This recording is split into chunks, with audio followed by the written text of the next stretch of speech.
Ready হও। আচ্ছা, normally আমি যদি কোনো একটা দ্রবণের মধ্যে অ্যাসিড যোগ করি তাহলে সেই দ্রবণের পিএইচ এর মান কি হবে? কমে যাবে না বেড়ে যাবে? স্যার কমে যাবে। কমে যাবে। আর যদি কোনো একটা দ্রবণে আমি ক্ষার যোগ করি তাহলে পিএইচ এর মানটা বেড়ে যাবে। তো এমন কিছু দ্রবণ আছে যে দ্রবণের মধ্যে আমরা যদি অল্প পরিমাণে তীব্র অ্যাসিড বা তীব্র ক্ষারও যোগ করি তারপরও সেই দ্রবণের মানে পিএইচ এর মানের তেমন কোনো পরিবর্তন হবে না। ওই দ্রবণগুলোকে বলা হয় বাফার দ্রবণ। তাহলে সংজ্ঞাটা হচ্ছে যে দ্রবণে অল্প পরিমাণে তীব্র অ্যাসিড বা ক্ষার যোগ করলে দ্রবণের পিএইচ এর মানের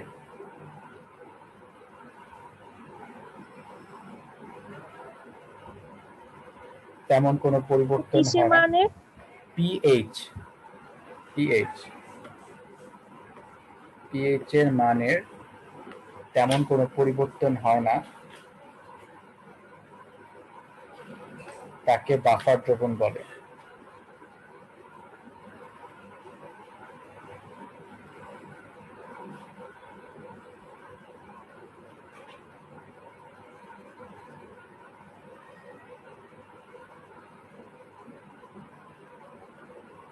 দেখছো তোমরা?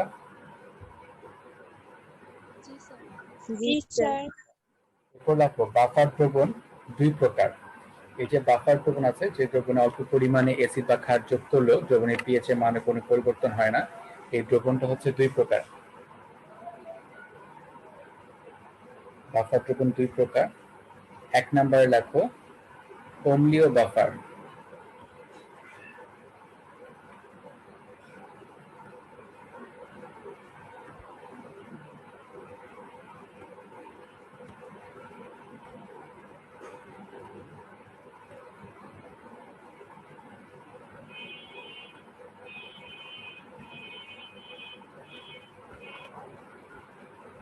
অম্লীয় বাফারের উদাহরণ হলো ইথানোয়িক অ্যাসিড,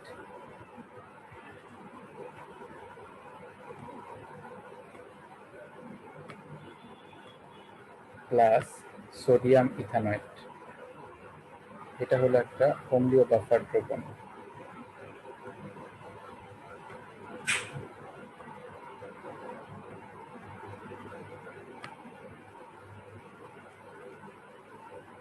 এটা একটা অম্লীয় বাফার দ্রবণ। তাহলে আমরা যে অম্লীয় বাফার দ্রবণটা তৈরি করলাম, কিসের কিসের সংমিশ্রণে তৈরি করলাম? কেউ কি বলতে পারবা?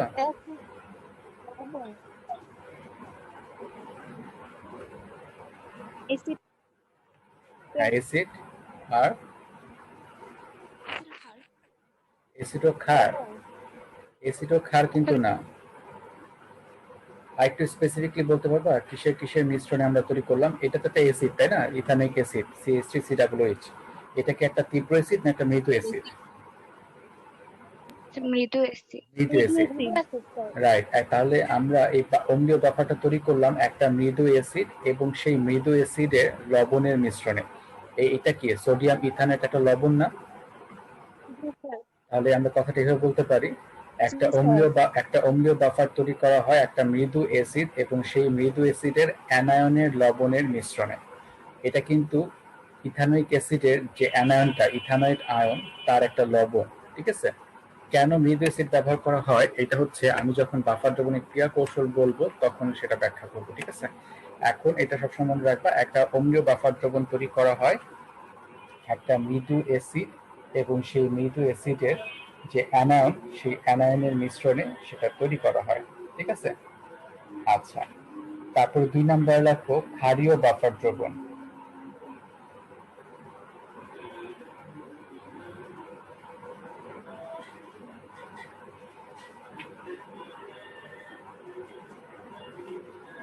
এবং 2 নম্বরে যে ক্ষারীয় বাফার দ্রবণটা আছে সেটা তৈরি করা হচ্ছে একটা মৃদু ক্ষার অ্যামোনিয়াম হাইড্রোক্সাইড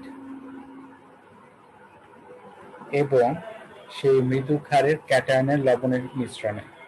এখন এই মৃদু ক্ষারের ক্যাটায়ন কোনটা?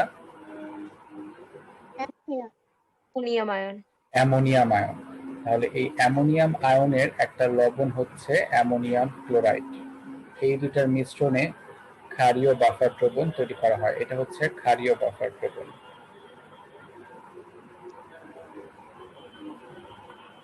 আচ্ছা, এখন এই বাফার দ্রবণের যে বৈশিষ্ট্যগুলো সেগুলো একটু জেনে নিই আমরা। তোমরা একটু লিখে রাখো, বাফার দ্রবণের বৈশিষ্ট্য।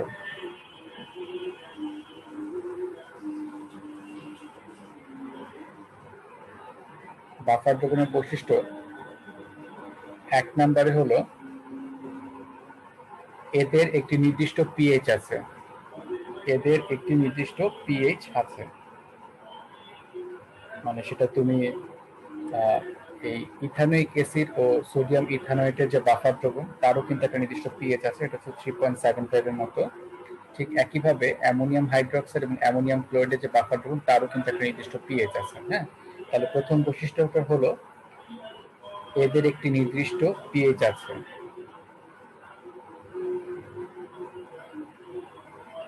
ঠিক আছে, 1 নাম্বারটা সবার লেখা হয়েছে। 2 নাম্বার বৈশিষ্ট্য হলো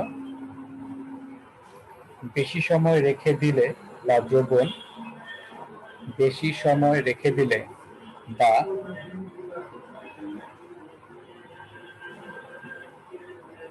বেশি সময় রেখে দিলে বা দ্রবণ লঘু করলেও পিএইচ অপরিবর্তিত থাকে।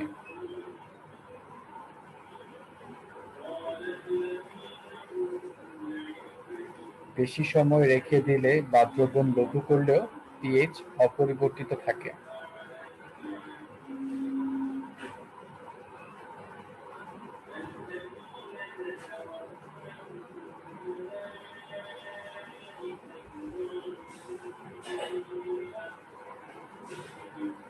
তোমাদের আচ্ছা, 3 নাম্বারটা হলো দ্রবণে সামান্য পরিমাণ অ্যাসিড বা ক্ষার, দ্রবণে সামান্য পরিমাণ অ্যাসিড বা ক্ষার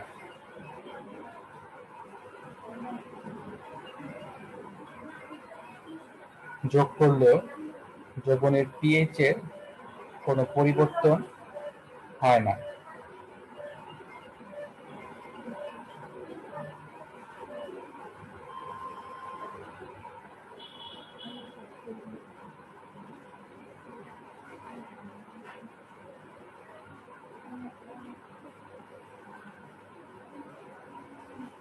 লেখা হচ্ছে তোমাদের এটা? আচ্ছা, এখন আমরা বাফার দ্রবণের ক্রিয়া কৌশল দেখব। তারপর হচ্ছে বাফার দ্রবণের যে পিএইচ এর মান বের করার জন্য যে তোমার সমীকরণ আছে সেই সমীকরণটা কিভাবে আসছে সেটা আমরা দেখব। তাহলে এখন তোমরা সবাই প্রথমে দেখো বাফার দ্রবণের ক্রিয়া কৌশল। বাফার দ্রবণের ক্রিয়া কৌশল।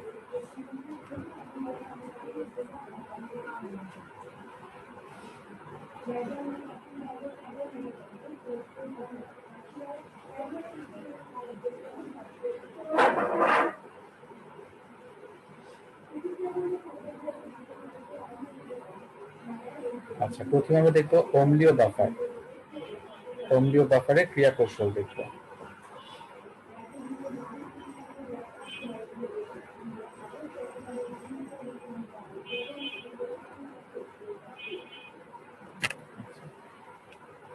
এখন আমাদের যে অম্লীয় বাফার সেটা হচ্ছে ইথানোয়িক অ্যাসিড, মানে একটা মৃদু অ্যাসিড,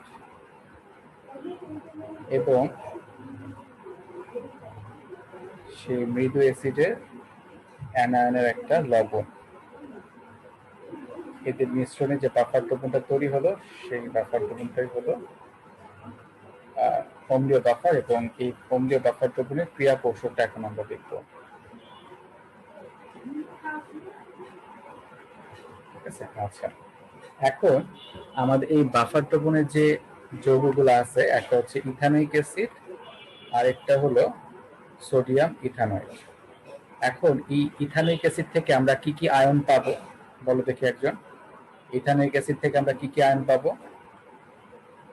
CH3COO H+, মাইনাস আর হচ্ছে H+। আর আরেকটা হচ্ছে সোডিয়াম ইথানয়েড, সেখান থেকে আমরা কি কি আয়ন পাবো? সেখান থেকে কিন্তু আমরা এই CH3 মাইনাস আয়নটা পাবো, মানে ইথানয়েড আয়নটা পাবো, আর একটা হচ্ছে সোডিয়াম প্লাস আয়নটা পাবো, তাই না? এই মোট তিনটা আয়ন কিন্তু আমাদের বাফার দ্রবণে বিদ্যমান। তাহলে তোমরা যেখানে লিখছো অম্লীয় বাফার, পাশে ব্র্যাকেটে এটা এইভাবে লিখে রাখবো। তারপর লিখবা এই বাফার দ্রবণে উপস্থিত আয়নগুলো হলো, এই বাফার দ্রবণে উপস্থিত আয়নগুলো হলো এই যে ইথানয়েড আয়ন, H+ আয়ন ও সোডিয়াম আয়ন।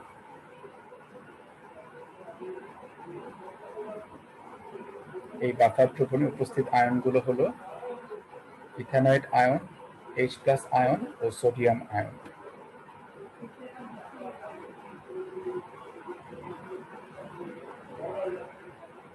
আচ্ছা, এতটুকু লিখে রাখো। এখন আমি বাকিটা ব্যাখ্যা করে বোঝানোর পরে কিভাবে লিখতে হবে সেটা বলে দিব। তো আমাদের এই বাফার দ্রবণে এই তিনটা আয়ন বিদ্যমান। তো এই বাফার দ্রবণে যদি আমরা অল্প পরিমাণে অ্যাসিড যোগ করি তাহলে এই দ্রবণের পিএইচ এর মানের তেমন কোনো পরিবর্তন হবে না, বা আমরা যদি এই বাফার দ্রবণে ক্ষার যোগ করি তাহলেও কিন্তু দ্রবণে পিএইচ এর মানের কোনো পরিবর্তন হবে না। এখন সেটা আমরা বিক্রিয়ার মাধ্যমে দেখাবো। হ্যাঁ, প্রথম হচ্ছে আমরা অ্যাসিড যোগ করলাম। সাপোজ আমরা এই বাফার দ্রবণে অ্যাসিড যোগ করলাম। স্যার এটা কি শুধু মৃদু অ্যাসিডের ক্ষেত্রে পরিবর্তন হবে না? বাফার দ্রবণটা, স্যার হ্যাঁ, বাফার দ্রবণটা সবসময় মৃদু অ্যাসিড।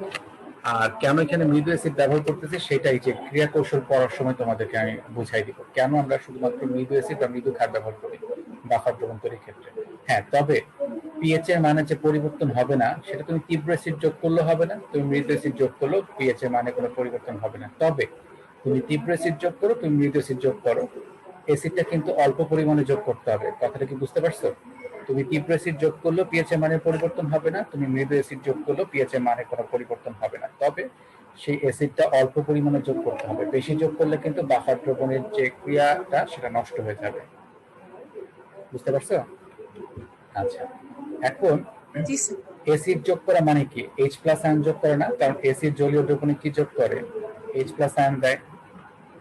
অ্যাসিড যোগ করা মানে হচ্ছে H+ আয়ন যোগ করা, ঠিক আছে? এখন আমি এই বাফার দ্রবণে যখন H+ আয়ন যোগ করব, এই H+ আয়নটা আমাদের বাফার দ্রবণে যে ইথানয়েড আয়নটা আছে, হ্যাঁ, CH3COO মাইনাস, এই যে ইথানয়েড আয়নটা আছে সেই ইথানয়েড আয়নের সাথে বিক্রিয়া করে সে কিন্তু আবার ইথানোয়িক অ্যাসিডে পরিণত হয়ে যাবে। তাহলে অতিরিক্ত H+ যেটা আমি যোগ করলাম সেটা কি বাফার দ্রবণে আর থাকবে? মানে সেটা কি আর বাফার দ্রবণে আছে? না স্যার। নাই। তাহলে না পিএইচ স্যার। এর, তাহলে পিএইচ এর মানে কোনো পরিবর্তন হবে? পিএইচ এর মানে কিন্তু পরিবর্তন হবে না। পিএইচ এর মান কিন্তু পরিবর্তন হয় H+ এর ঘনমাত্রার উপর ডিপেন্ড করে, বা বলতে পারো হাইড্রোক্সাইডের ঘনমাত্রার উপর ডিপেন্ড করে পিএইচ এর মান পরিবর্তিত হয়। ইথানোয়িক অ্যাসিডের ঘনমাত্রার উপর কিন্তু পিএইচ এর মান নির্ভর করে না। কারণ পিএইচ এর যে সংখ্যাটা জানি সেটা কিন্তু হাইড্রোজেন আয়নের ঘনমাত্রা ঋণাত্মক লগারিদমকে পিএইচ বলা হয়, তাই না?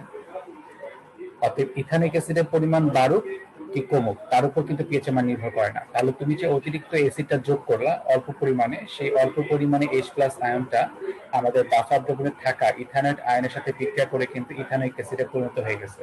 তাহলে অতিরিক্ত H+টা যেহেতু থাকলো না, তাহলে বাফার দ্রবণে পিএইচ এর মানেরও কোনো পরিবর্তন হবে না। তাহলে বুঝতে পারছো কেন এই অম্লীয় বাফার দ্রবণে H+ আয়ন যোগ করার পরেও পিএইচ এর মান পরিবর্তন হয় না? এটা কি বোঝা গেছে? জি স্যার। জি আচ্ছা, স্যার। এবার আমরা ক্ষার যোগ করবো। হ্যাঁ, ক্ষার মানে কিন্তু হচ্ছে হাইড্রোক্সাইড। আর ক্ষার জলীয় দ্রবণে কি করে? হাইড্রোক্সাইড আয়ন প্রদান করে। তাহলে আমি যখন হাইড্রোক্সাইড আয়ন এই বাফার দ্রবণে যোগ করলাম, সেই হাইড্রোক্সাইড আয়নটা আমাদের বাফার দ্রবণে থাকা H+ আয়নের সাথে কিন্তু বিক্রিয়া করে পানি উৎপন্ন করবে। H+ আয়নের সাথে বিক্রিয়া করে পানি উৎপন্ন করবে। তাহলে এই অতিরিক্ত হাইড্রোক্সাইড আয়নটা কি বাফার দ্রবণে আর থাকবে? না স্যার। অতিরিক্ত হাইড্রোক্সাইড আয়নটা বাফার দ্রবণে থাকলো না, কিন্তু আমার বাফার দ্রবণে থাকা H+ আয়ন কিন্তু বিক্রিয়ায় অংশগ্রহণ করে পানিতে পরিণত হয়ে গেছে। তাহলে H+ আয়নের ঘনমাত্রা কি হয়ে গেল? কমে গেল। তো H+ আয়নের ঘনমাত্রা যদি কমে যায় তাহলে পিএইচ এর মানটা কি হবে? বেড়ে যাবে না কমে যাবে? কমে যাবে। কমে যাবে। স্যার হাইড্রো কি না, প্রশ্ন? আমি বাফার দ্রবণে অল্প পরিমাণে ক্ষার যোগ করলাম। ক্ষার যোগ করা মানে কিন্তু হাইড্রোক্সাইড আয়ন যোগ করা। হ্যাঁ, কারণ ক্ষারের কাজ কি? জলীয় দ্রবণে OH আয়ন প্রদান করা। সেখান থেকে হাইড্রোক্সাইডটা আসছে। কথাটা কি বুঝতে পারছো? হ্যাঁ স্যার। এখন এই হাইড্রোক্সাইড যে যোগ করলাম বাইরে থেকে অল্প পরিমাণে, সেই হাইড্রোক্সাইডটা আমাদের বাফার দ্রবণে থাকা H+ আয়নের সাথে বিক্রিয়া করে পানি উৎপন্ন করে ফেলছে।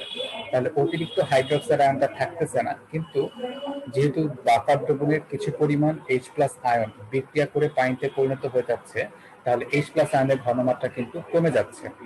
তাহলে H+ আয়নের ঘনমাত্রা কমে গেলে পিএইচ এর মান কিন্তু বেড়ে যাবে। H+ আয়নের ঘনমাত্রা যত বেশি পিএইচ এর মান কিন্তু তত কম, আর H+ আয়নের মান যত কম পিএইচ এর মান কিন্তু তত বেশি। কারণ আমি যদি বলি পিএইচ এর মান 1 তাহলে এটা তীব্র অ্যাসিড না, আর যদি পিএইচ এর মান বলি 4 তাহলে এটা কি? মৃদু। মানে ওখানে H+ আয়নের ঘনমাত্রা কম। মনে আছে ওই যে পিএইচ স্কেলটা 10⁻1 হলে পিএইচ এর মান 1, 10⁻4 হলে পিএইচ এর মান 4 হয়। আমি কিন্তু এটা তোমাদেরকে দেখাইছিলাম। তো হাইড্রোজেন আয়নের ঘনমাত্রা যত কম হবে পিএইচ এর মান তত বেশি হবে। তাহলে এখানে যেহেতু কিছু পরিমাণ H+ আয়ন বিক্রিয়ায় অংশগ্রহণ করে ফেলছে, তাই পিএইচ এর মানটা বেড়ে যাবে। তখন আমাদের বাফার দ্রবণে যে ইথানোয়িক অ্যাসিডটা আছে, এই যে আমার বাফার দ্রবণ তৈরি করতে ইথানোয়িক অ্যাসিড ব্যবহার করা হয়েছে না? এই ইথানোয়িক অ্যাসিডটা একটা মৃদু অ্যাসিড। এটা কি জলীয় দ্রবণে 100% বিয়োজিত হয় নাকি আংশিক বিয়োজিত হয়? আংশিক বিয়োজিত। আংশিক বিয়োজিত হয়। তাহলে সে কিন্তু প্রথমে আংশিক বিয়োজিত হয়েছিল, তাহলে কিছুটা অবিয়োজিত ইথানিক অ্যাসিড রয়ে গেছিল না? জি স্যার। আচ্ছা, তাহলে সেই তোমার অবিয়োজিত ইথানিক অ্যাসিডটা এখন আবার বিয়োজিত হবে, বিয়োজিত হয়ে ইথানয়েড আয়ন এবং H+ আয়ন উৎপন্ন করবে। ফলে হাইড্রোজেন আয়নের যে ঘাটতি ছিল সেটা কিন্তু পূরণ হয়ে যাবে। মানে H+ আয়নের যে ঘাটতিটা ছিল সেটা কিন্তু পূরণ হয়ে যাবে। তাহলে দ্রবণের পিএইচ এর মান কি আর বাড়বে নাকি অপরিবর্তিত থাকবে? অপরিবর্তিত থাকবে। এখন তোমাদের একটা কথা বলি, এই যে আমরা দুইটা জিনিসের মিশ্রণ নিয়েছিলাম, একটা ছিল ইথানিক অ্যাসিড মৃদু অ্যাসিড, আর একটা ছিল সোডিয়াম ইথানেট লবণ। তো এই দুইটার মধ্যে কোনটা তীব্র তড়িৎ বিশ্লেষ্য পদার্থ বলতো? ইথানিক অ্যাসিডটা কি তীব্র তড়িৎ বিশ্লেষ্য পদার্থ নাকি সোডিয়াম ইথানয়েডটা? Sodium sodium ethanoate. Sodium ethanoate. আচ্ছা, তাহলে এটা কিন্তু অনেক বেশি পরিমাণে বিয়োজিত হবে, আর ইথানিক অ্যাসিডটা অল্প পরিমাণে বিয়োজিত হবে। আবার দুইটা পদার্থই বিয়োজিত হয়ে ইথানয়েড আয়ন উৎপন্ন করতেছে। তাহলে এই ইথানয়েড আয়নটা কি সম আয়ন না? সম আয়ন প্রভাবের কারণে যেটা মৃদু তড়িৎ বিশ্লেষ্য পদার্থ তার দ্রাব্যতা কি? বেশি হ্রাস পায়, তাই তো? আচ্ছা, তাহলে আমাদের যে ইথানোয়িক অ্যাসিডটা ছিল এটা কিন্তু বাফার দ্রবণে খুবই অল্প পরিমাণে বিয়োজিত হয়, তাই বেশিরভাগটাই অবিয়োজিত অবস্থায় রয়ে যায় এবং যখন প্রয়োজন পড়ে তখন সেই ইথানোয়িক অ্যাসিডটা বিয়োজিত হয়ে H প্লাস এর ঘাটতিটা পূরণ করে, তাই না? যখন আমি ক্ষার যোগ করতেছি তখন H প্লাস আয়নের একটা ঘাটতি তৈরি হচ্ছে, তখন আমাদের সেই মৃদু অ্যাসিডটা বিয়োজিত হয়ে আবার H প্লাস আয়ন উৎপন্ন করে, ফলে H প্লাস এর ঘনমাত্রার আর তেমন কোনো পরিবর্তন হয় না, পিএইচ এর মানেরও তেমন কোনো পরিবর্তন হয় না। এই অংশটা কি বুঝতে পারছো তোমরা সবাই? স্যার এখানে স্যার কার যোগ এখানে করাটা বুঝে নাই। আবার বলো, একজন বলো, কোন কোন জিনিসটা বুঝো নাই? স্যার ক্ষার যে যোগ করে পিএইচ এর ব্যাপারটা। আচ্ছা, ক্ষার যে যোগ করতেছো, ক্ষার যোগ করা মানে কি হাইড্রোক্সাইড যোগ করা না? আচ্ছা, তুমি বাফার দ্রবণে হাইড্রোক্সাইড যোগ করলা, মানে ক্ষার যোগ করলা, সেই হাইড্রোক্সাইড আমাদের বাফার দ্রবণে থাকা H প্লাস এর সাথে বিক্রিয়া করে পানি উৎপন্ন করবে। তাহলে কিছু পরিমাণ H প্লাস যদি বিক্রিয়া অংশগ্রহণ করে ফেলে তাহলে H প্লাস এর ঘনমাত্রা কি হবে? কমে যাবে। তাহলে পিএইচ এর মান কি হওয়ার কথা? বেড়ে যাওয়ার কথা। কিন্তু আমাদের যে মৃদু অ্যাসিডটা ছিল ইথানিক অ্যাসিড, যেটা আগে আংশিক বিয়োজিত হয়েছিল এবং সমায়ন প্রভাবের কারণে তার বিয়োজন মাত্রা আরো কমে গেছিল, সেই ইথানিক অ্যাসিডটা এখন বিয়োজিত হয়ে H প্লাস এর যে ঘাটতি তৈরি হয়েছে সেটা পূরণ করে ফেলবে, ফলে পিএইচ এর মানের কোনো পরিবর্তন হবে না। এবার কি বুঝতে পারছো হাইড্রোক্সাইডটা কোত্থেকে আসলো? ওটা ক্ষার থেকে আসছে। তুমি বাফার দ্রবণে অল্প পরিমাণে ক্ষার যোগ করতেছো, তুমি দেখতেছো কিভাবে এটা কাজ করে, সেই জন্য হাইড্রোক্সাইড আয়নটা আসছে। বুঝতে পারছো কি না জি এখনো স্যার। কনফিউশন আছে? আচ্ছা, এখন তোমাদেরকে বলছিলাম যে কেন একটা মৃদু এসিড বা মৃদু ক্ষার দিয়ে আমরা বাফার দ্রবণ তৈরি করি। এখন একটু মনোযোগ দিয়ে শোনো। এই যে আমরা ইথানিক অ্যাসিডটা ব্যবহার করছিলাম যেটা জলীয় দ্রবণে আংশিক বিয়োজিত হয়েছিল শুরুতে, আমরা যদি এখানে একটা তীব্র অ্যাসিড ব্যবহার করতাম, তীব্র অ্যাসিড কি 100% বিয়োজিত হতো নাকি আংশিক বিয়োজিত হতো? 100%। 100%, মানে তীব্র অ্যাসিড গুলো কিন্তু 99% থেকে 100% বিয়োজিত হয়। তাহলে সে যদি আগে 100% বিয়োজিত হয়ে যায় তাহলে পরবর্তীতে ক্ষার যোগ করার ফলে, মানে অল্প পরিমাণে ক্ষার যোগ করলে যদি H প্লাস আয়ন বিক্রিয়া অংশগ্রহণ করে পানি উৎপন্ন করে ফেলে, পরবর্তীতে H প্লাস এর যে ঘাটতি সেটা কে পূরণ করবে? কারণ ওই অ্যাসিডটা তো আগে 100% বিয়োজিত হয়ে গেছে, তাহলে নতুন করে তার H প্লাস আয়ন তৈরি করা সম্ভব না। ওই বাফার দ্রবণে তৈরি করা সম্ভব কি? না স্যার। আপনারা কি বুঝতে পারছেন? হ্যাঁ, সেই জন্যই আমরা কিন্তু বাফার দ্রবণে মৃদু অ্যাসিড বা মৃদু ক্ষার ব্যবহার করি, যাতে প্রয়োজনের সময় সে আবার বিয়োজিত হয়ে সে H প্লাস এর ঘনমাত্রা বা হাইড্রোক্সাইডের ঘনমাত্রাটাকে অপরিবর্তিত রাখতে পারে। আর যদি আমরা তীব্র অ্যাসিড বা তীব্র ক্ষার যদি বাফার দ্রবণ তৈরিতে ব্যবহার করতাম তাহলে সে প্রথমেই 100% বিয়োজিত হয়ে যেত, তাহলে পরবর্তীতে যখন H প্লাস এর ঘনমাত্রা বা হাইড্রোক্সাইডের ঘনমাত্রার ঘাটতি দেখা দিত তখন কিন্তু সে বিয়োজিত হয়ে আর সেই অ্যাসিড বা ক্ষার তৈরি করতে পারতো না। তাহলে কিন্তু বাফার দ্রবণের যে পিএইচ নিয়ন্ত্রণ সেটাও কিন্তু সম্ভব হতো না। কি বুঝতে পারছো এটা? জি স্যার। স্যার বলো। স্যার এসিড প্রয়োগে যে CH3COO এটা যে বিয়োজিত হতেছে, তো স্যার মানে আগের যে H প্লাস আয়নটা আছে ওইটা তো স্যার বেশি থাকলো, তাহলে তো পিএইচটা কমই হয়ে যায়। আবার বলো। অ্যাসিড যোগ করার ফলে স্যার এসিড যোগ করার ফলে CH3COOH এটা বিয়োজিত হয়েছে, না না বিয়োজিত অ্যাসিড হয়ে স্যার না না অ্যাসিড যোগ করার ফলে কিন্তু H প্লাস মানে CH3COOH যেটা মানে ইথানিক অ্যাসিড কিন্তু বিয়োজিত হয় নাই। ক্ষার যোগ করার পরে ইথানিক অ্যাসিডটা বিয়োজিত হয়েছে।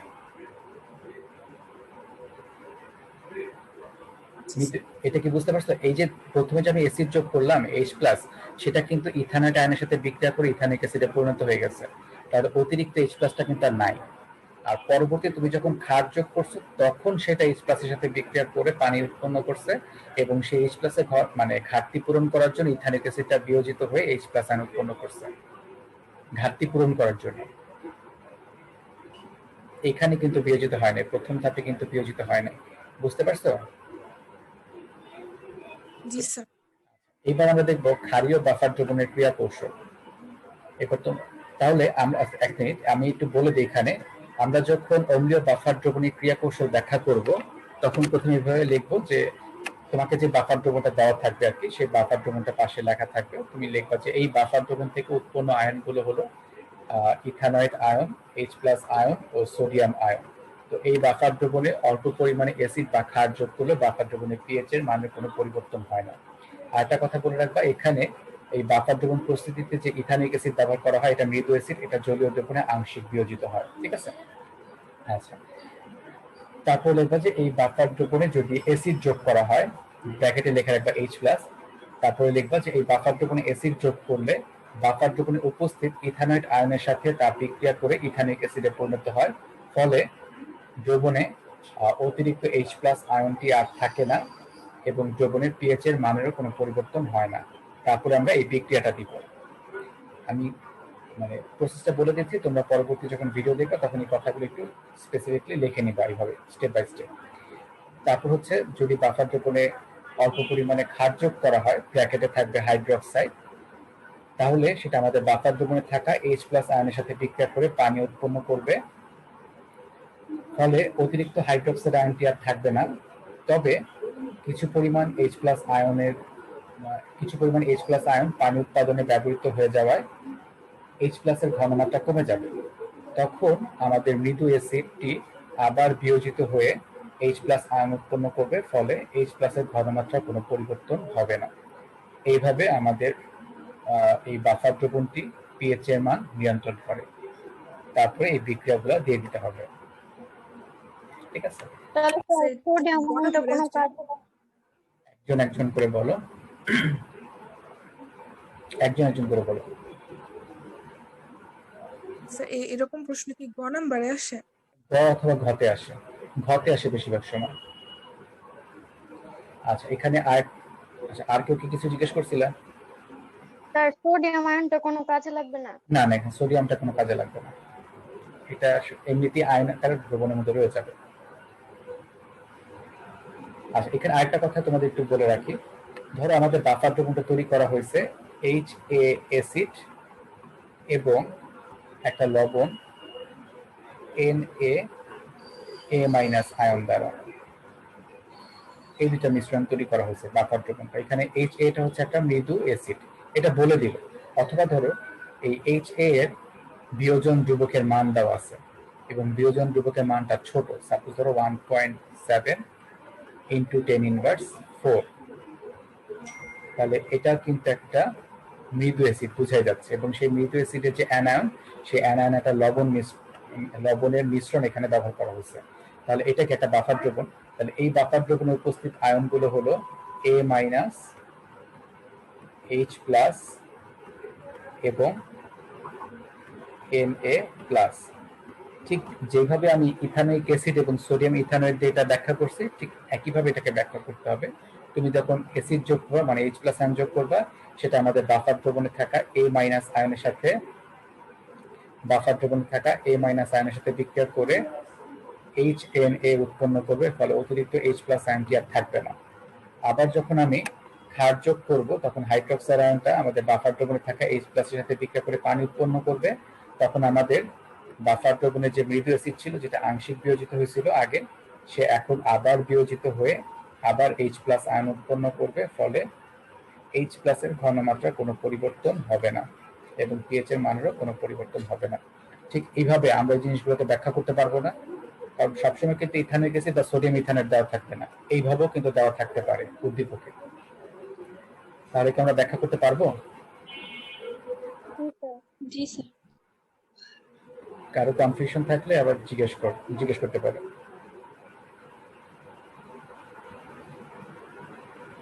আচ্ছা, এরপর আমরা ক্ষারীয় বাফার দ্রবণের ক্রিয়া কৌশলে যাই। আমাদের ক্ষারীয় বাফার দ্রবণটা আমরা কি দিয়ে তৈরি করছিলাম, সেটা হচ্ছে অ্যামোনিয়াম হাইড্রোক্সাইড এবং অ্যামোনিয়াম ক্লোরাইডের মিশ্রণে এটা তৈরি করছিলাম।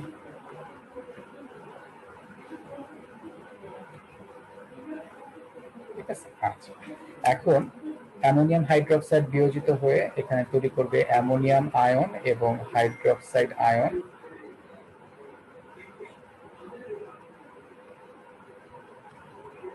আর অ্যামোনিয়াম ক্লোরাইড বিয়োজিত হয়েও অ্যামোনিয়াম আয়ন এবং ক্লোরাইড আয়ন উৎপন্ন করবে। তাহলে আমাদের বাফার দ্রবণে উপস্থিত আয়নগুলো হলো অ্যামোনিয়াম আয়ন, হাইড্রোক্সাইড আয়ন এবং ক্লোরাইড আয়ন। আর এই বাফার দ্রবণে আমাদের যে অ্যামোনিয়াম হাইড্রোক্সাইড আছে এটা মৃদু ক্ষার হওয়ায় এটা জলীয় দ্রবণে আংশিক বিয়োজিত হয় এবং অ্যামোনিয়াম ক্লোরাইড উপস্থিত থাকায় এর বিয়োজন মাত্রা আরো হ্রাস পায়। এই কথাটা আমরা লিখে রাখবো। হ্যাঁ, তারপর হচ্ছে আমরা যদি এই বাফার দ্রবণে অ্যাসিড যোগ করি তাহলে কি হবে? অ্যাসিড যোগ করা মানে হচ্ছে H+ আয়ন যোগ করা। স্যার কি লিখে রাখবো? মানে কথাটা এইভাবে লিখতে হবে আমাদেরকে, মানে যখন আমরা এটা ব্যাখ্যা করবো যে আমাদের এই বাফার দ্রবণে উপস্থিত আয়নগুলো হলো অ্যামোনিয়াম আয়ন, হাইড্রোক্সাইড আয়ন ও ক্লোরাইড আয়ন। এই বাফার দ্রবণে যে মৃদু ক্ষারটি ব্যবহার করা হয়েছে এটি আংশিক বিয়োজিত হয় এবং এখানে অ্যামোনিয়াম ক্লোরাইড উপস্থিত থাকার কারণে তার বিয়োজন মাত্রা আরো হ্রাস পায়। জাস্ট এতটুকু কথা আমরা একটু লিখে রাখবো এটা ব্যাখ্যা করার প্রথম দিকে, ঠিক আছে? আচ্ছা, তো এখন এই বাফার দ্রবণে আমি H+ আয়ন যোগ করলাম। তো এই H+ আয়নটা আমাদের বাফার দ্রবণে থাকা কোন আয়নের সাথে বিক্রিয়া করবে? Hydroxide hydroxyl. হাইড্রোক্সাইডের সাথে বিক্রিয়া করে পানি উৎপন্ন করবে। তাহলে ওই অতিরিক্ত H+ আয়নটা থাকবে না ঠিকই, কিন্তু হাইড্রোক্সাইডের ঘনমাত্রা কিন্তু কমে যাচ্ছে, তাই না? এই ঘাটতিটা পূরণ করার জন্য আমাদের যে মৃদু ক্ষার ছিল অ্যামোনিয়াম হাইড্রোক্সাইড, যেটা আগে অল্প পরিমাণে বিয়োজিত হয়েছিল, সে এখন আবার বিয়োজিত হবে। বিয়োজিত হয়ে সে আবার উৎপন্ন করবে অ্যামোনিয়াম আয়ন এবং হাইড্রোক্সাইড আয়ন উৎপন্ন করবে। ফলে হাইড্রোক্সাইডের ঘনমাত্রার কোনো পরিবর্তন হবে না এবং পিএইচ এরও মানের কোনো পরিবর্তন হবে না, কারণ হাইড্রোক্সাইডের ঘনমাত্রার পরিবর্তন না হলেও পিএইচ এর মানেরও ঘনমাত্রা কোনো পরিবর্তন হবে না, ঠিক আছে? যেহেতু হাইড্রোক্সাইড মান ঠিক আছে, পিএইচ এর মানও ঠিকই থাকবে। আচ্ছা, এরপর হচ্ছে ক্ষার যোগ করব। ক্ষার যোগ করা মানে হচ্ছে হাইড্রোক্সাইড আয়ন যোগ করা। আমি বাফার দ্রবণে হাইড্রোক্সাইড আয়ন যোগ করলাম। তাহলে এই হাইড্রোক্সাইড আয়নটা আমাদের বাফার দ্রবণের উপস্থিত কোন আয়নের সাথে বিক্রিয়া করবে? অ্যামোনিয়াম। অ্যামোনিয়াম আয়নের সাথে বিক্রিয়া করবে এবং অ্যামোনিয়াম আয়নের সাথে বিক্রিয়া করে সে আবার অ্যামোনিয়াম হাইড্রোক্সাইডে পরিণত হয়ে যাবে। তাহলে যেহেতু এখানে অতিরিক্ত হাইড্রোক্সাইড আয়নটা থাকতেছে না, তাই পিএইচ এর মানের কোনো পরিবর্তন হবে না। এটাই হলো বাফার দ্রবণের ক্রিয়া কৌশল। তাহলে যখন আমি অ্যাসিড যোগ করার কথাটা লিখবো, মানে প্রথম ধাপে আমরা লিখবো যদি আমরা এই বাফার দ্রবণে অল্প পরিমাণে অ্যাসিড যোগ করি, ব্র্যাকেটে থাকবে H+ আয়ন, তখন আমরা লিখবো যে এটি আমাদের বাফার দ্রবণে উপস্থিত হাইড্রোক্সাইড আয়নের সাথে বিক্রিয়া করে পানি উৎপন্ন করবে। ফলে অতিরিক্ত H+ আয়নটা থাকবে না, তবে হাইড্রোক্সাইড আয়নের ঘনমাত্রাটা কমে যাবে। তখন আমাদের বাফার দ্রবণে উপস্থিত মৃদু ক্ষার অ্যামোনিয়াম হাইড্রোক্সাইড বিয়োজিত হয়ে আবার হাইড্রোক্সাইড আয়ন উৎপন্ন করবে। ফলে হাইড্রোক্সাইডের ঘনমাত্রা অপরিবর্তিত থাকবে এবং পিএইচ এর মানও অপরিবর্তিত থাকবে। তারপর আমরা এই দুইটা বিক্রিয়া দিয়ে দিব। তারপর আবার আমরা লিখবো যে এই বাফার দ্রবণে অল্প পরিমাণে ক্ষার যোগ করলে, ব্র্যাকেটে থাকবে হাইড্রোক্সাইড, সেটা আমাদের বাফার দ্রবণে থাকা অ্যামোনিয়াম আয়নের সাথে বিক্রিয়া করে অ্যামোনিয়াম হাইড্রোক্সাইড উৎপন্ন করবে। ফলে আমাদের বাফার দ্রবণের পিএইচ এর মানের কোনো পরিবর্তন হবে না এবং হাইড্রোক্সাইডের ঘনমাত্রার কোনো পরিবর্তন হবে না। তারপর আমরা এই বিক্রিয়াটা দিব। শেষ, এতটুকুই। এটি হলো আমাদের অম্লীয় ও ক্ষারীয় বাফার দ্রবণের ক্রিয়া কৌশল। এই জায়গায় কারো কোনো প্রশ্ন আছে?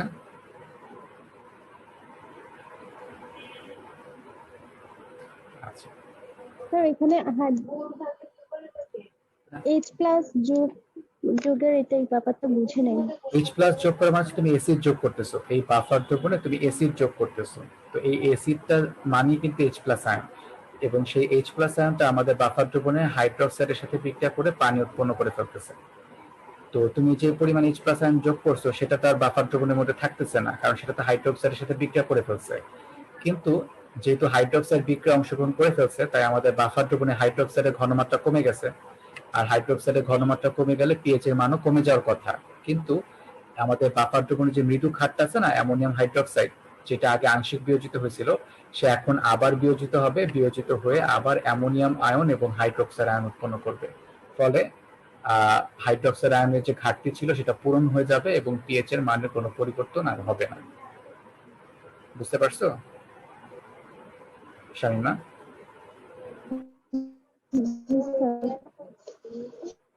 আচ্ছা, টাইম শেষ হলে তোমরা আবার এই লিংকে জয়েন করবা, কারণ আমরা আজকে ওই অম্লীয় বাফার দ্রবণের পিএইচ এর সমীকরণটা দেখব। ঠিক আছে, অম্লীয় বাফার দ্রবণের পিএইচ এর সমীকরণ, এটা খুবই গুরুত্বপূর্ণ। তাহলে তোমরা এরপরে যে হেডলাইনটা দিবা সেটা হচ্ছে অম্লীয় বাফার দ্রবণের পিএইচ এর সমীকরণ। অম্লীয় বাফার দ্রবণের পিএইচ এর সমীকরণ। তো আমরা যেই অম্লীয় বাফার দ্রবণ থেকে এই পিএইচ এর সমীকরণটা বের করব সেটা হচ্ছে ইথানোয়িক অ্যাসিড ও সোডিয়াম ইথানয়েটের যে বাফার দ্রবণ আছে সেই বাফার দ্রবণের পিএইচ এর সমীকরণটা আমরা বের করব, এবং যে কোনো অম্লীয় বাফার দ্রবণের ক্ষেত্রে এই পিএইচ এর সমীকরণটা ব্যবহার করা যাবে। স্যার অম্লীয় দ্রবণে কি শুধু এই দুইটা বিকারও কি ব্যবহার করা হবে? না না, যেমন ফসফেট, বাইফসফেট বাফার দ্রবণ আছে, সোডিয়াম বাইফসফেট এবং সোডিয়াম ফসফেট বাফার দ্রবণও কিন্তু একটা অম্লীয় বাফার দ্রবণ, শুধু এটা না। ঠিক আছে, এরকম আরো অনেক অম্লীয় বাফার দ্রবণ আছে যেগুলো আমাদের শরীরের মধ্যেই বিদ্যমান।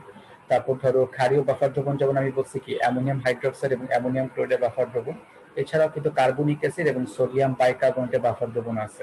যদিও এটা কার্বনিক অ্যাসিড, এটা অম্ল ব্যবহার করছে, কিন্তু তার পিএইচ এর মানটা 7 থেকে বেশি, এই জন্য ওইটা একটা হচ্ছে ক্ষারীয় বাফার দ্রবণ। তো আমি যে উদাহরণটা দিয়ে দেখাচ্ছি শুধুমাত্র যে একটাই বাফার দ্রবণ আছে তা না, এছাড়াও আরো অম্লীয় বাফার দ্রবণ আছে। বুঝতে পারছো? জি স্যার। আমরা এই বাফার দ্রবণটা দিয়ে এটার যে পিএইচ এর মান সেই পিএইচ এর সমীকরণটা বের করব। আচ্ছা, এখানে যে মৃদু অ্যাসিডটা ছিল ইথানোয়িক অ্যাসিড CH3COOH, এটা জলীয় দ্রবণে আংশিক বিয়োজিত হয় এবং সেটা আংশিক বিয়োজিত হয়ে H+ আয়ন এবং ইথানয়েট আয়ন উৎপন্ন করে। আচ্ছা, ইথানয়েট আয়ন উৎপন্ন করলো, তার বিয়োজন বিক্রিয়াটা আমরা লিখলাম। আচ্ছা, যেহেতু এটা আংশিক বিয়োজিত হয় এবং এই বিক্রিয়াটা কিন্তু সাম্য অবস্থায় থাকে, এই বিক্রিয়াটা কিন্তু সাম্য অবস্থায় একটা পর্যায়ে এসে যে হারে তোমার ইথানিক অ্যাসিড বিয়োজিত হয়ে H+ এবং ইথানয়েট আয়ন উৎপন্ন করে, একই হারে ইথানয়েট আয়ন এবং H+ আয়ন বিক্রিয়া করে ইথানিক অ্যাসিডে পরিণত হয়। তাহলে এটা যদি সাম্য অবস্থায় থাকে তাহলে এর ক্ষেত্রে আমরা ভরক্রিয়া সূত্র প্রয়োগ করতে পারি এবং সেই ক্ষেত্রে বিয়োজন ধ্রুবকের সমীকরণটা লেখা যায়। তো এই অ্যাসিডের বিয়োজন ধ্রুবকের সমীকরণটা কি হবে? ইথানয়েট আয়নের ঘনমাত্রা ইনটু হাইড্রোজেন আয়নের ঘনমাত্রা বাই ইথানিক অ্যাসিডের ঘনমাত্রা। H+ আয়নের ঘনমাত্রা ইনটু ইথানয়েট আয়নের ঘনমাত্রা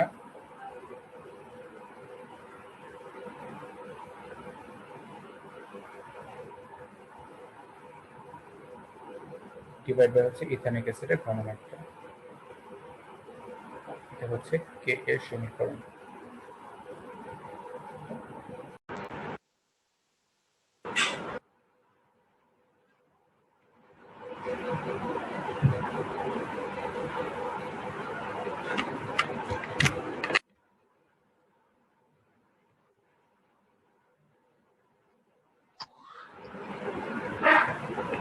আচ্ছা, এটা আমরা লিখতে পারি তাই না, কে এর সমীকরণ, এটা আমরা লিখতে পারি।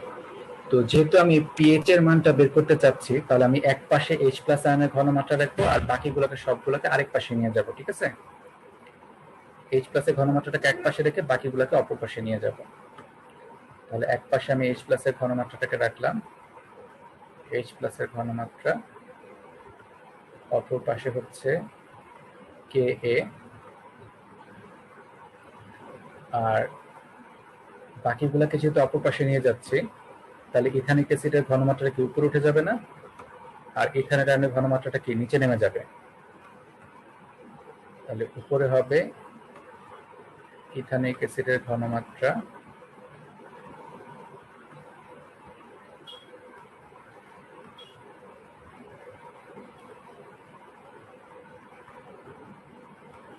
এবং নিচে হবে ইথানয়েট আয়নের ঘনমাত্রা।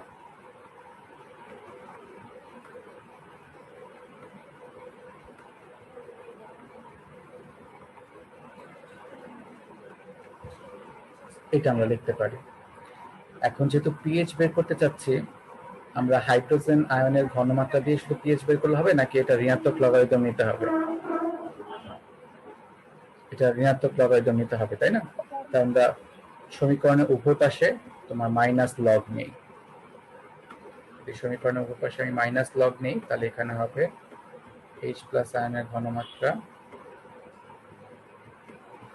এখানে হবে মাইনাস লগ কে এ মাইনাস লগ, উপরে হবে ইথানিক অ্যাসিডের ঘনমাত্রা,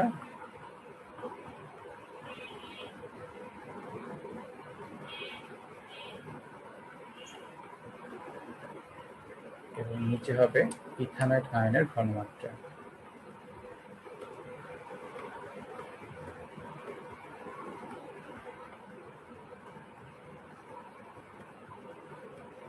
এটা আমরা লিখতে পারি। এই সমীকরণটা কি বুঝতে পারছো? আচ্ছা, এখন মাইনাস লগ হাইড্রোজেন আয়নের ঘনমাত্রা কি পিএইচ, আর মাইনাস লগ কে এ সমান কি পিকেএ,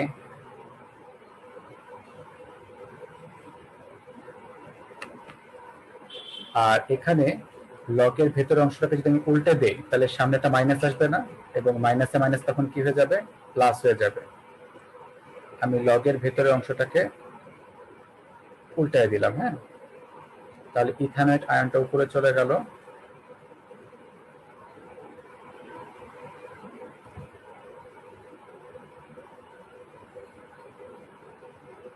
আর নিচে চলে আসলো ইথানিক অ্যাসিড।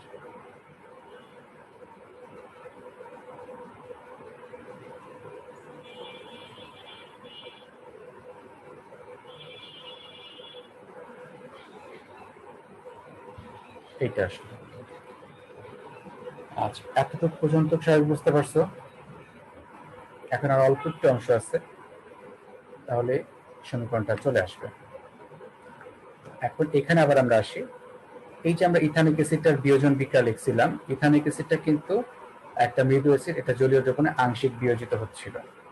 আর যে সোডিয়াম ইথানয়েডটা আছে সেটা একটা লবণ, সেটা জলীয় দ্রবণে প্রায় 100%ই বিয়োজিত হয়।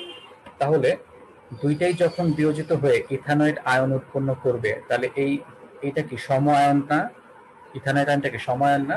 কারণ দুইটা থেকে কিন্তু ইথানয়েড আয়নটা আসতেছে। সবাই কি এটা বুঝতে পারছো? এই ইথানয়েড আয়নটা হচ্ছে সম আয়ন, কারণ দুইটা লবণ মানে দুইটা যৌগ থেকে কিন্তু ইথানয়েড আয়নটা আসতেছে, এবং সম আয়নের প্রভাবে যেটা মৃদু তড়িৎ বিশ্লেষ্য পদার্থ সেটার বিয়োজন মাত্রা বেশি হ্রাস পায়। তাই ইথানিক অ্যাসিড এর যে বিয়োজন মাত্রা সেটা হ্রাস পায়, এবং হ্রাস পাওয়ার ফলে সেটা প্রায় বলতে গেলে অবিয়োজিত অবস্থায় রয়ে যায়। ইথানিক অ্যাসিডটা প্রায় অবিয়োজিত অবস্থায় রয়ে যায়। তাই ধরা হয় আমাদের বাফার দ্রবণে যে ইথানয়েড আয়নটা আসছে সেটা সম্পূর্ণরূপে অ্যাসিড থেকে আসছে, আর আমাদের যে ইথানিক অ্যাসিডটা ছিল বাফার দ্রবণে সেটা প্রায় অবিয়োজিত অবস্থায় রয়ে গেছে। তাহলে আমরা যখন সমীকরণটা স্ট্যাবলিশ করব তখন আমাদেরকে এতটুকু লেখার পর একটা কথা বলতে হবে, সেটা হচ্ছে যেহেতু ইথানোয়িক অ্যাসিড এবং সোডিয়াম ইথানয়েড দুইটা থেকেই তোমার ইথানয়েড আয়নটা আসে, এটা হলো সম আয়ন, এবং এই সম আয়নের প্রভাবে আমাদের মৃদু অ্যাসিড ইথানিক অ্যাসিডের বিয়োজন মাত্রা হ্রাস পায় প্রায়, তাই এই ইথানিক অ্যাসিডটা প্রায় অবিয়োজিত অবস্থায় রয়ে যায়। ইথানিক অ্যাসিডটা প্রায় অবিয়োজিত অবস্থায় রয়ে যায়। তাই ধরা হয় আমাদের বাফার দ্রবণে উপস্থিত ইথানয়েড আয়নটি সম্পূর্ণরূপে লবণ থেকে আসে, মানে সোডিয়াম ইথানয়েড থেকে আসে, আর আমাদের ইথানিক অ্যাসিডটা প্রায় অবিয়োজিত অবস্থায় রয়ে যায়, মানে তার যে প্রাথমিক ঘনমাত্রা ছিল সেই ঘনমাত্রাতেই রয়ে যায়। তো সেই ক্ষেত্রে আমরা সমীকরণটাকে লিখতে পারি pH equals to pKa plus log, যেহেতু এই ইথানয়েড আয়নটা সম্পূর্ণরূপে লবণ থেকে আসছে তাই লবণের ঘনমাত্রা, আর এই ইথানিক অ্যাসিডের ঘনমাত্রা যেহেতু তার আগের ঘনমাত্রার সমান আছে তাই এটা হচ্ছে অম্লের ঘনমাত্রা। আমরা এই সমীকরণটা লিখতে পারি। ঠিক আছে, তাহলে এটাই হলো অম্লীয় বাফার দ্রবণের পিএইচ এর সমীকরণ। পিএইচ ইকুয়ালস টু হচ্ছে পিকেএ প্লাস লবণ বাই অ্যাসিড। এবং এই সমীকরণটার কিন্তু একটা নাম আছে, এটাকে বলা হয় হেন্ডারসন হেসেলবাখ সমীকরণ। এটা নাম হচ্ছে হেন্ডারসন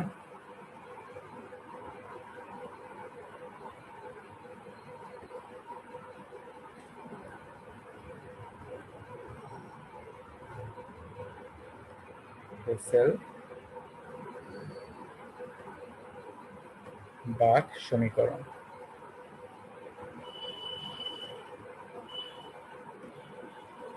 ঠিক আছে, আবার কোন কোন জায়গায় দেখবা যে হেন্ডারসন হেসেলবার্গও লেখা আছে, যে কোনো একটা দিলেই হবে। হেন্ডারসন হেসেলবাখ সমীকরণ এই সমীকরণটার নাম, এবং এইটা ব্যবহার করে আমরা বাফার দ্রবণের অঙ্কগুলো করব।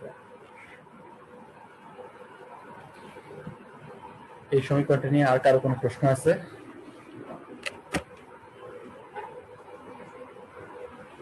আচ্ছা, তাহলে নেক্সট ডেতে আমরা হচ্ছে, স্যার লবণ হ্যাঁ বলো, আবার বলো। লাস্টের লাইনে লবণ কেন লিখলাম? আচ্ছা, লবণ কেন লিখলাম সেটা আবার বলতেছি। আমাদের যে ইথানোয়িক অ্যাসিডটা ছিল এটা মৃদু অ্যাসিড ছিল, এটা জলীয় দ্রবণে আংশিক বিয়োজিত হচ্ছিল। আর যে লবণটা ছিল সোডিয়াম ইথানয়েড, এটা কিন্তু জলীয় দ্রবণে 100% বিয়োজিত হয়। বিয়োজিত হয়ে তোমার সোডিয়াম আয়ন এবং ইথানয়েড আয়ন উৎপন্ন করে। তাহলে দুইটা যৌগ থেকেই কিন্তু ইথানয়েড আয়নটা আসতেছে, তাই না? তাহলে এই ইথানয়েড আয়নটাকে আমরা কি জি বলবো? স্যার। ইথানয়েড আয়নটাকে আমরা কি বলবো? সমআয়ন বলবো, তাই তো? আচ্ছা, তো সমআয়নের প্রভাবে বিয়োজন মাত্রা কি হয়? কমে যায় না? হ্রাস পায়। হ্রাস পায়। তবে এই দুইটার মধ্যে যেটা মৃদু তড়িৎ বিশ্লেষক পদার্থ তার বিয়োজন মাত্রা বেশি হ্রাস পায়। তার মানে ইথানিক অ্যাসিডের বিয়োজন মাত্রা বেশি হ্রাস পায়। তাই ধরা হয় আমাদের বাফার দ্রবণে যে ইথানয়েড আয়নটা আছে এটা সম্পূর্ণরূপে আসছে হচ্ছে সোডিয়াম ইথানয়েড থেকে, মানে লবণ থেকে আসছে। আমাদের বাফার দ্রবণে যে ইথানয়েড আয়নটা আছে সেটা সম্পূর্ণরূপে লবণ থেকে আসছে। এখন ধর 100টার মধ্যে যদি 99টা লবণ থেকে আসে তাহলে ধরাই যায় যে 100% লবণ থেকে আসছে। আর ধরা হয় আমাদের যে ইথানিক অ্যাসিডটা ছিল এটা প্রায় অবিয়োজিত অবস্থায় বাফার দ্রবণে রয়ে গেছে। বুঝতে পারছো? এই জন্য আমরা এখানে ইথানয়েড আয়নের ঘনমাত্রার জায়গায় লিখলাম লবণের ঘনমাত্রা, আর ইথানিক অ্যাসিডের ঘনমাত্রার জায়গায় লিখলাম অম্লের ঘনমাত্রা। এবার বুঝতে পারছো জি স্যার। কিভাবে অম্ল আর অ্যাসিড আসলো? আচ্ছা, এতটুকুই। এই হেন্ডারসন হেসেলবাখ সমীকরণ পর্যন্ত থাক। আমরা নেক্সট ডেতে ক্ষারীয় বাফার দ্রবণের সমীকরণটা, জাস্ট সমীকরণটা কি সেটা দেখলেই হবে।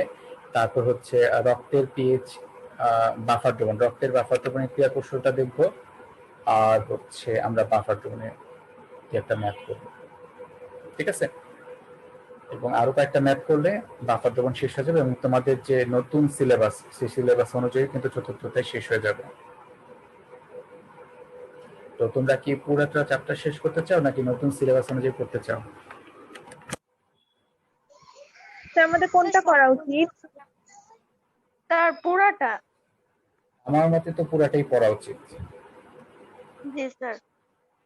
কারণ ওখানেও কিছু বেসিক জিনিস আছে, ওগুলো একটু জানা থাকা দরকার। ওখানে ডেফিনেশনই বেশি, তারপরে কিছু গুরুত্বপূর্ণ জিনিস আছে ওগুলো জানা থাকা দরকার, ঠিক আছে? আর যেহেতু হাতে আমার মনে হয় যথেষ্ট সময় আছে, পুরোটাই পড়াটা ভালো, ঠিক আছে?